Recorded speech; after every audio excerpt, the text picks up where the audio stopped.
PCW news కి స్వాగతం. జయశంకర్ జిల్లా రేగొండ మండలంలోని కాకతీయ గ్రామీణ వికాస్ బ్యాంకులో జూబ్లీనగర్ గ్రామానికి చెందిన సాంబరెడ్డి 10 నెలల క్రితం సీఎంఆర్ చెక్కు 46,000 రూపాయలు వేయగా ఇప్పటి వరకు అమౌంట్ ఇవ్వకుండా చెక్కు దొరకడం లేదు అంటూ బాధితునితో బ్యాంకు వారు సమాధానం ఇవ్వగా బాధితుడు దిక్కుతోచక మీడియాతో విన్నవించుకున్నారు.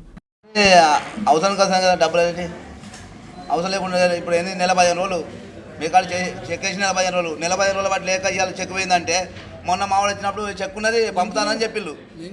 మొన్న మా బావ వచ్చినప్పుడు ఏమన్నారు చెక్ ఉన్నది పంపుతానని చెప్పిళ్ళు. ఇవాళ ఏమన్నా చెక్ పోయిందంటే వాళ్ళు చెక్ ఎట్లా పోతుంది? ఒక చెక్ ఎట్లా పోతుంది? ఎట్లా పోతుంది చెక్కు? దానికి రీజన్ చెప్పు నాకు ఫస్ట్. మీరు ఒక డ్యూటీ చేస్తాను అంటే ఒక చెక్ ఎట్లా పోతుంది? అది కాదు, ఏం మేనేజ్ చేస్తాను ఏంటండి మీకు. మీరు రబ్బర్ కొట్టకుండా 10/11/2024 నాడు CM relief fund cheque 45,000 cheque వేసినాము.